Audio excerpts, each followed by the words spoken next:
જી તમારું નામ? જય શ્રીબેન દલાલ. તમારા છોકરાનું શું નામ છે? શું બનાવ બન્યો હતો? જય નગીન દલાલ. એ કાલે સવારથી ઘરે જ હતો. રાત્રે 8:30 વાગે ઘરેથી ગયો. મને કે મેં મારા દોસ્તારને મળવા જાઉં છું. અને 12:15 12:30 વાગે મને ફોન આવ્યો કે એને વધારે ઘાવ લાગ્યા છે.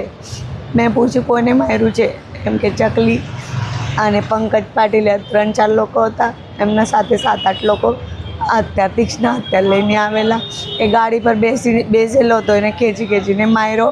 અને એપલ હોસ્પિટલમાં જ્યારે એને ખેંચાડું મને અહીંયા બોલાવવામાં આવ્યું ત્યારે મેં જોયું તો એ આંખ જ નથી ખોલ્યો. આજ સુધી એ આંખ નથી ખોલ્યો. મારા છોકરાને ન્યાય મળવું જોઈએ.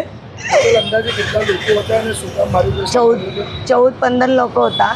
અને એનું કારણ એવું હતું, ચકલી આ લોકોને છે ને ઉધના પોલીસ સ્ટેશનથી પાસો થયેલો હતો. તો એમનું કહેવાનું એમ હતું કે જય દલાલના કહેવા પર પોલીસ પાસો કર્યો છે, એટલા માટે એનો એ દુશ્મન તરીકે ગણતા હતા એ લોકો. તંત્રને ન્યાય માટે શું માંગણી કરશો? ન્યાય માટે કંઈ નહીં. મારો તો છોકરો ગયો છે, એમને ફાંસીની શિક્ષા થવું જોઈએ. બસ આજે મારો ગયો, કાલે કોઈને નહીં જવું જોઈએ.